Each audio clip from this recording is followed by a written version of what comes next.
ભારતમાં એક દિવસમાં કોરોના વાયરસના 11,466 નવા કેસ સામે આવ્યા બાદ બુધવારે દેશમાં કોરોના વાયરસથી સંક્રમિત લોકોની સંખ્યા વધીને 3,43,88,579 થઈ ગઈ છે.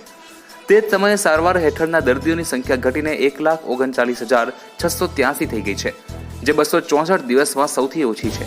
કેન્દ્રીય સ્વાસ્થ્ય મંત્રાલય દ્વારા જારી કરવામાં આવેલા આંકડા અનુસાર દેશમાં સંક્રમણને કારણે વધુ 460 લોકોના મોત થયા બાદ આ રોગચાળાને કારણે જીવ ગુમાવનારા લોકોની સંખ્યા વધીને 4,61,849 થઈ ગઈ છે. દેશમાં સતત 33 દિવસ સુધી કોવિડ-19ના દૈનિક કેસો 20,000થી ઓછા છે અને 136 દિવસમાં 50,000થી ઓછા રોજના નવા કેસ સામે આવી રહ્યા છે. સારવાર હેઠળના દર્દીઓની સંખ્યા પણ ઘટીને 1,39,683 થઈ ગઈ છે, જે કુલ કેસના 0.41% છે. આ દર માર્ચ 2020થી પણ સૌથી ઓછો છે. છેલ્લા 24 કલાકમાં સારવાર હેઠળના દર્દીઓની સંખ્યામાં 955નો ઘટાડો થયો છે.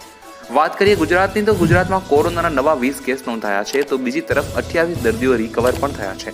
અત્યાર સુધીમાં કુલ 8,16,485 દર્દીઓએ કોરોનાને માત આપી છે. બીજી તરફ કોરોનાનો રિકવરી રેટ પણ 98.75% પહોંચ્યો છે. રાજ્યમાં કોરોના સંક્રમણથી આજે પણ એક પણ મોત નથી થયું. આજે 4,86,262 લોકોનું રસીકરણ કરવામાં આવ્યું છે.